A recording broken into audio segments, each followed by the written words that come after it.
Hello, and thanks for joining us for Funworld Live. I'm Scott Feist, the managing editor of Funworld magazine. We are so excited to have you join us today for Funworld Live, where we take the stories that appear here in Funworld magazine and expand the conversation. So this month's magazine, right there on the cover, you can see Ideas That Elevate. And that's exactly what our conversation today will be all about. Our cover story this month talks all about different ways that you can be enlightened and grow your business. We also have a great story on how artificial intelligence can help you drive growth and how you can make your customers loyal for life. So how are we going to do that today? Well, here they are. We have from around the world a phenomenal panel of experts. I can't wait to introduce all of them to you today so you can ask questions and learn more in the next half hour. So as we get started, we're going to talk to this guy. Say good afternoon from Ireland to Bernard McCormick. Hi, Bernard. How are you? Fantastic, Scott. And you? We're all good. Yeah. Bernard McCormick is a third-generation family member who operated traveling fun fairs and developed the concept into a family entertainment center, along with his wife and business partner, Tara, back in the mid-1990s. Their Fantasia theme parks are two of the largest indoor entertainment centers in Ireland that feature rides, bowling, and an indoor water park. And as we have learned this morning, Bernard, unfortunately, you have been closed for about a year now. And we feel for you. However, we think there's a lot of great insight you can provide when it comes to explaining how technology can not only help you, but also FECs around the world. Thank you so much for joining us. You're welcome, Scott. Also joining us over in the United Arab Emirates, we also have Vinny Kamath. Hi, Vinny. Hello, hi, Scott. Thanks for having me. Oh, thank you for staying up late at the end of your workday. We're right now at 7 o'clock in the evening in Dubai, Arab Emirates. Vinny is the head of the Middle East in Europe for Semnox Solutions. Vinny's been part of Semnox since almost the beginning. Now in his 11th year, Vinny currently looks after the customer relationship in the United Kingdom and in Europe. Vinny, thanks for joining us tonight. No problem. Thank you, Scott, for having me. Always. Thank you. And joining us from Arizona, there he is, Brandon Wiley. Hey, Brandon. Hey, Scott. Brandon Wiley is the founder and CEO of Hound. He leads the team that passionately builds software to help drive foot traffic, grow revenue, and increase engagement for brick and mortar businesses. Brandon uses inbound and outbound digital marketing, social media, geo-targeting, remarketing, automation, and machine learning to increase profits for his clients, like FECs and attractions. He has more than 15 years of leadership experience in the experience economy. Brandon, thanks so much for joining us. Absolutely. Excited to be here. Awesome. And then also joining us, we have a huge panel today, and we're so excited. We also have Rick Smith from the Carolinas. Hey, Rick. Hey, how are y'all doing? We're doing very, very well. Hailing from North Carolina, Rick Smith is from Center Edge, the product sales specialist, is a leader in finding ways for attractions to connect with their guests before, during, and after a visit. Center Edge says that Rick can always provide more than a dozen ways to grow revenue at the drop of a hat. Rick, thanks for joining us. Happy to be here. And Rick, you have already told us that your house is full of how many children? I have 9. 9. So we might be seeing some of your children make an appearance in the background. Yeah, that was Matthew doing the random walkthrough a moment ago. So everyone wants to get on, Facebook famous. There you go. Awesome. Rick, thank you so much. Also, operator David Allen joining us today from Arizona. Hey there, David. Good morning, Scott. Oh, thank you so much for being here. David Allen is the CEO of Rush Fun Parks. With 2 locations in Arizona and 2 more in Texas, the indoor FECs have made the jump to going cashless. His attractions offer indoor slides, dodgeball, trampolines, climbing walls, and more. David, thanks so much for your expertise today. Thank you. Thank you. All right, and as we get started here, David, the first question is going to come to you. We're going to start on a positive note. Tell me right now, David, how is business at your FECs? business for us is really booming. I think what it is families want a little bit more fun. They want to put 2020 aside and they want to look for something a little bit more positive. So we're seeing people getting out of the house, willing to spend a little bit more, to have a little bit of fun. And I think parents just want to see a smile on their kids' faces. And that's why they're visiting our parks. But we're seeing record numbers. And that can be an encouragement to the rest of the owners and operators joining us today. That's fantastic news. Unfortunately, on the other side of the spectrum, Bernard, you have been closed now, you said, for more than a year. What is the current status there in Ireland?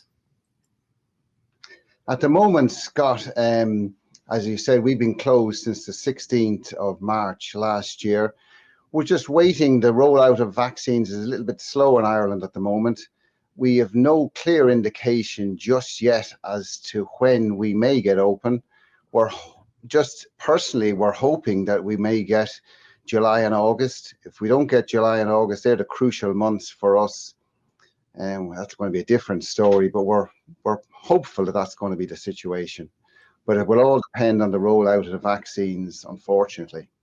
Yeah, and getting back open again is a priority to start generating revenue. Today, we're talking all about how technology can help you do that before guests even arrive, and then going cashless before and after the visit. So next question, Brandon, tell me a little bit about how important is it to connect with guests, let's say, before they even cross the threshold? Oh man. Well, so if first of all, you've got to be able to get their customer data. So if you don't have their contact information, like an email address or some way to even communicate with them on social media through Facebook or Instagram or something like that, then you're going to have a difficult time actually reaching them. So you want to make sure you've captured as many email addresses or as much of your contact data as you can, and then just reach out to them in advance, remind them that you're either reopening or that you're open or that you exist, and just try to re-engage with your customers, preferably by sending them something of value via email or whatever it is. All right, so you mentioned email. Let's just go around the room. How many emails, let's say, is too many emails? How often should an attraction email a guest? How much is too much? And then what is not enough? Brandon, we'll continue the conversation with you.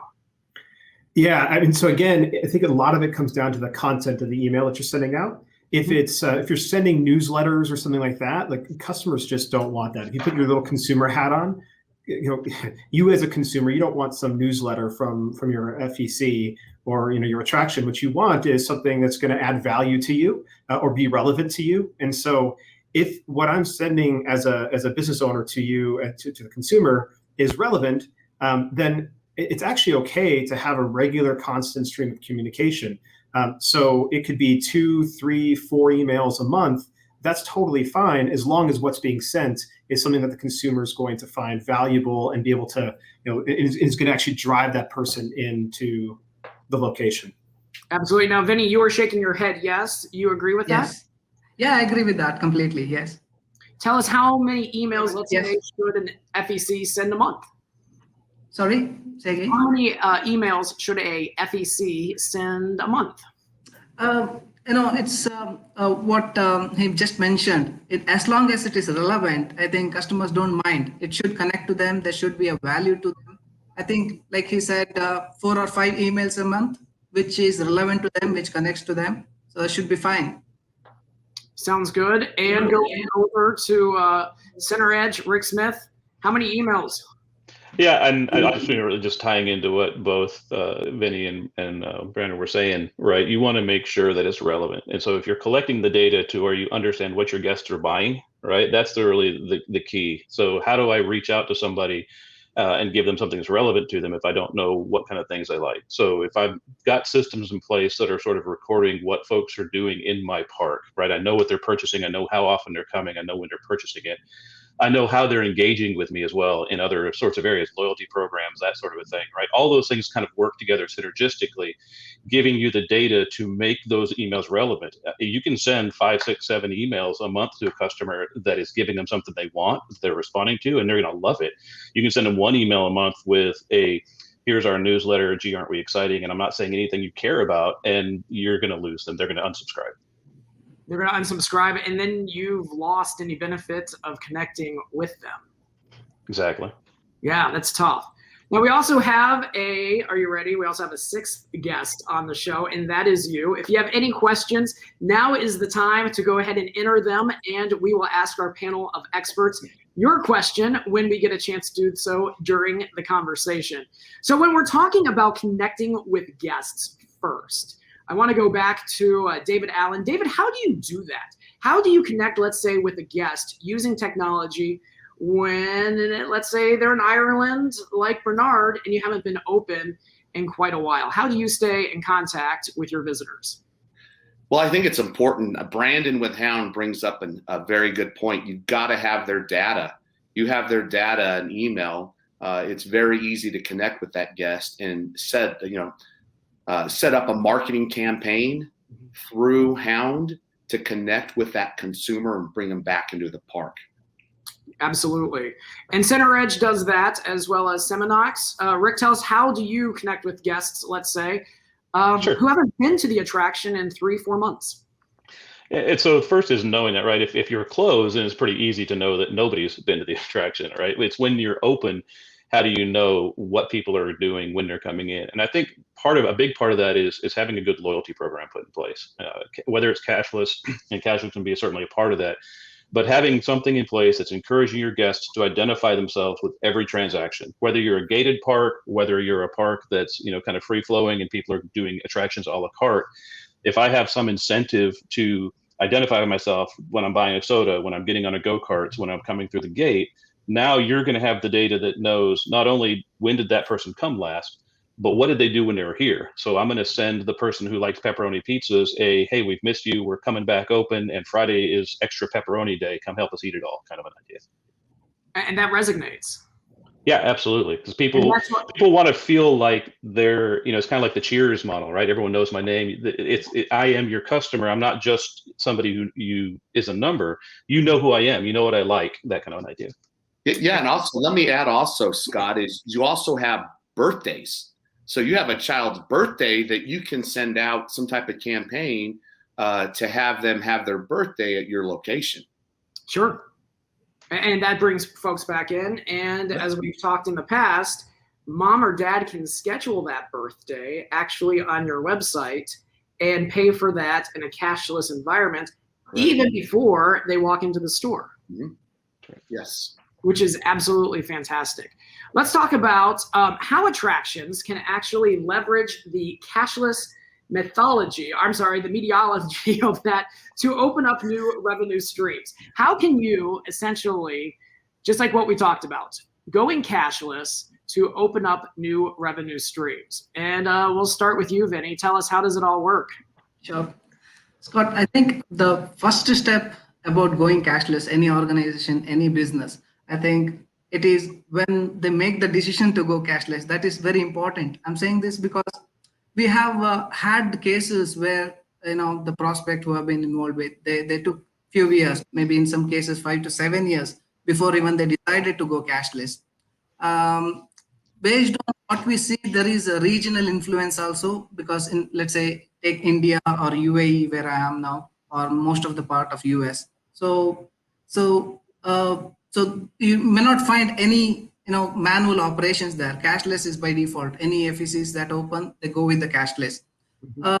While other parts like Ireland or UK, so they tend to go manual as much as possible. They're used to that mainly because they are beachside restaurant, beachside FECs.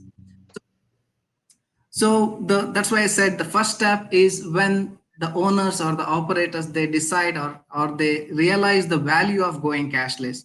So few of the reasons from what I've seen, what pushes them to go cashless is one, saves time.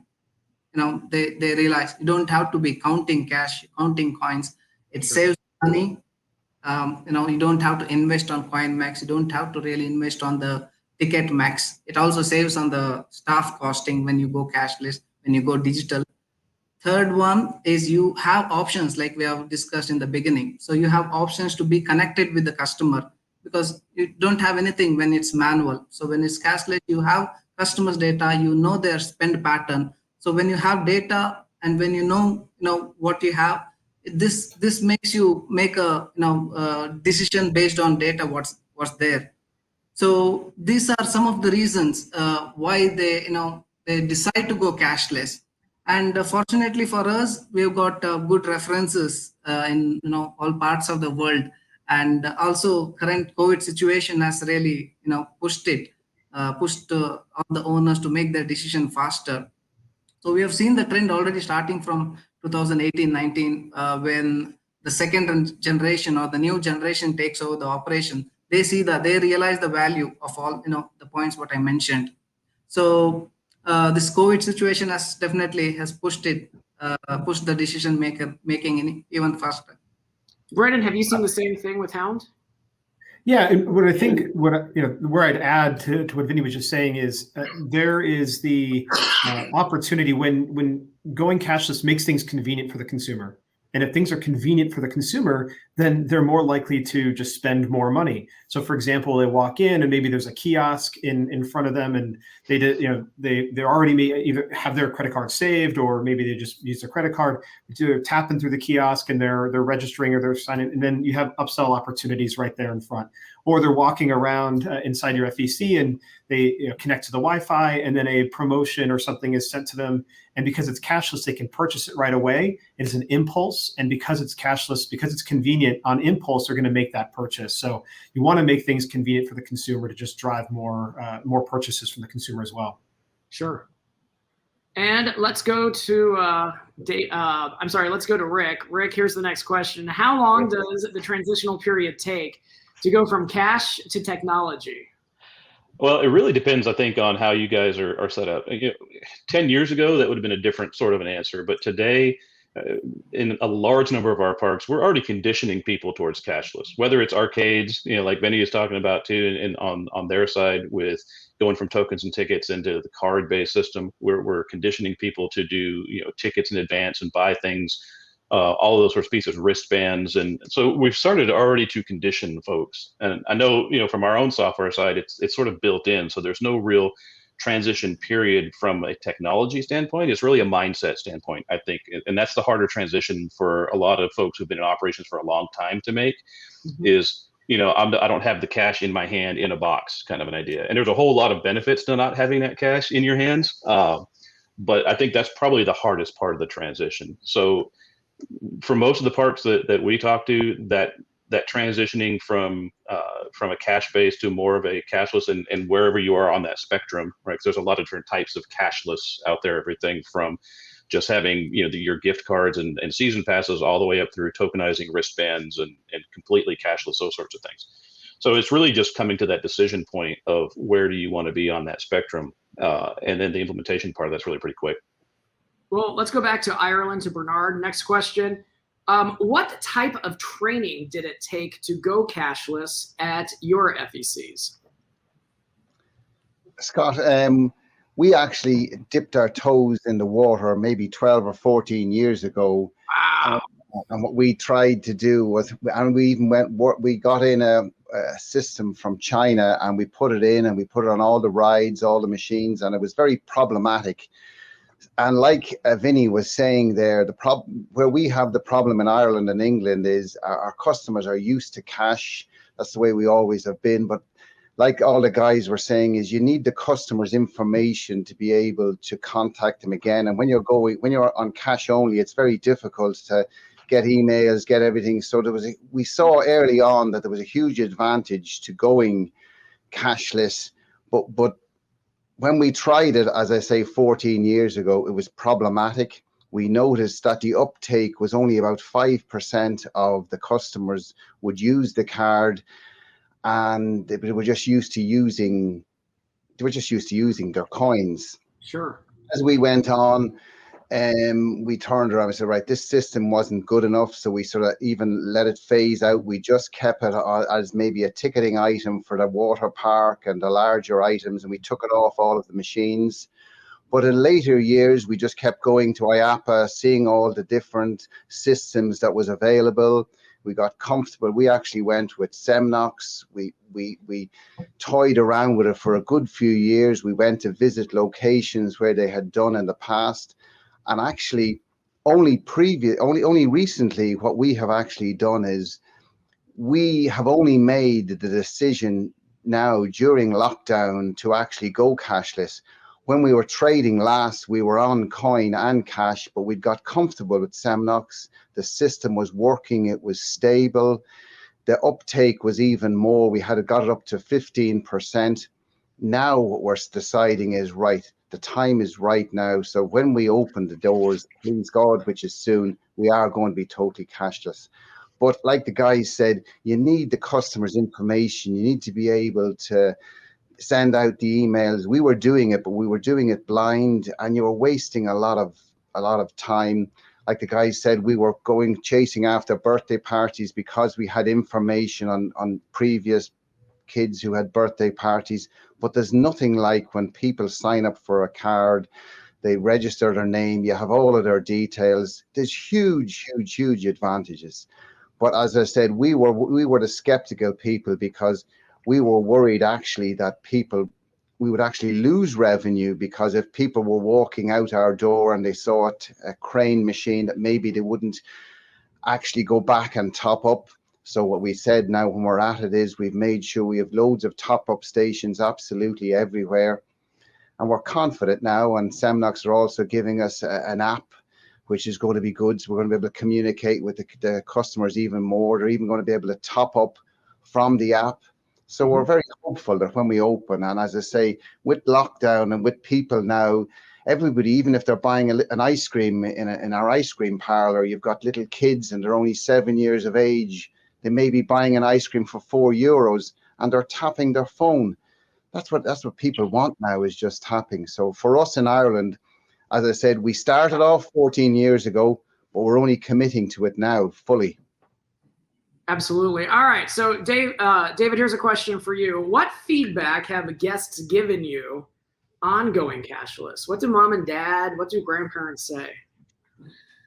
Well, I mean, 14 years ago, that's pretty impressive, because we're not even close to that. But I can tell you this, we use Semnox also. In 2 of our parks, we switched over to Semnox, and the customers love the fact that a mom or dad can purchase a card, put money on that card, give it to the child. That child can go to our snack shack and use their own personal card to buy snacks, to buy food, to buy drinks. But at the same time, they can use that card on any of our arcades.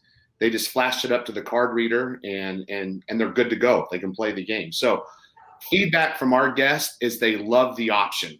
Some guests love the option to go cashless, and now they have that option. And David, tell me, how did you know it was time to take your attractions cashless? I think things have changed, especially with COVID. I think some people they want to be safe. They want things to be clean. And so in our FEC arena, we have to adapt. And I think technology has allowed that.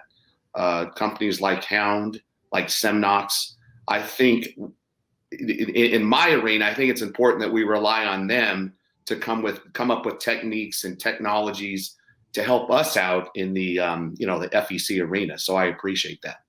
Bernard, you had said that talking to your guests, just sending emails, wasn't working.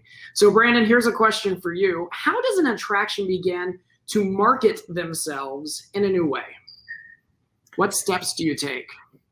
I think you could take, so what I like to talk about is not trying to eat the whole apple in one big bite. I know there's a lot of different ways, I think it's I'm not going to try to think of all the different ways you say that.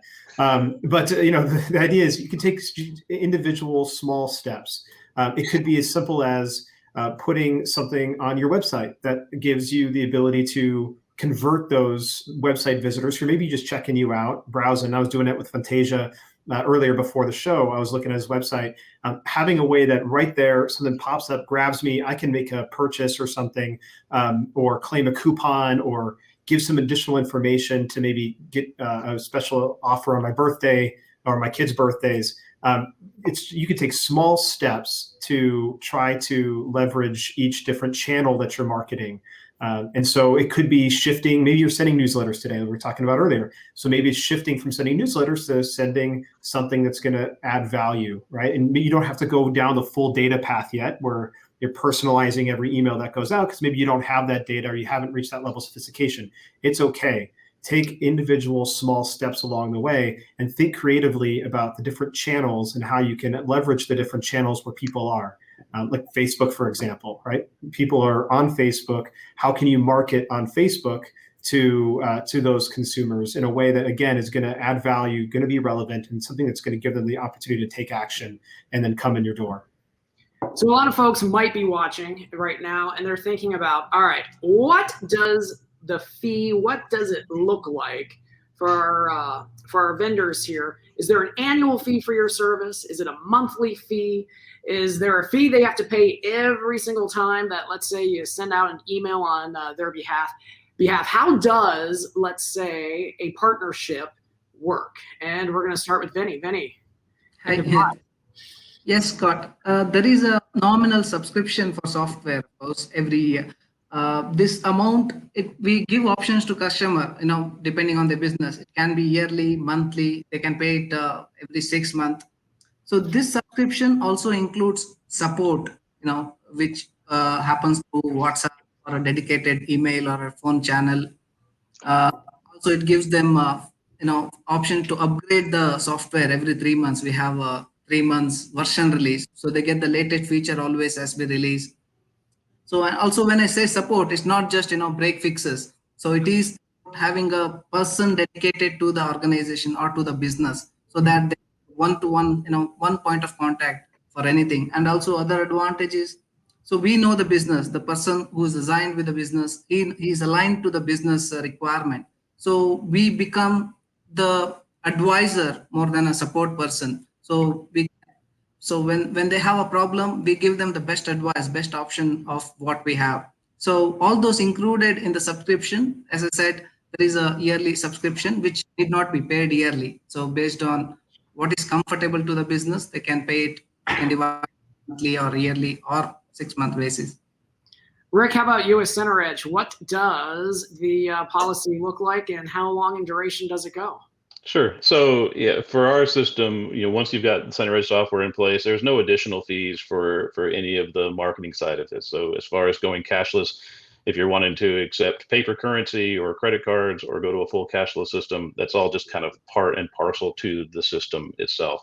I will say that when you talk about costs for sending emails and something like that, it's important to understand how all that is tied and structured. And so we work, like I said, when we're working with Hound or facilities like that, to actually send those, because if you're not careful, you can get yourself in some trouble, right? If I'm just kind of going through my normal internet service provider and start sending out thousands of emails to all my customers every day, they're going to call me a spammer pretty quickly, right? And I'm going to get my emails shut down, and it just gets ugly. So it's important to understand where those handoffs work, right? So working with somebody like Hound, being able to share that data across the system so that they can understand, you can build your campaigns and all those sorts of things in a tool like Hound that's built and designed to be able to reach people without getting, caught up in spam filters and blockers and all that sort of a thing, versus trying to go it yourself, right? So that, I think it's important to make sure you're leveraging those types of relationships and systems that can intercommunicate.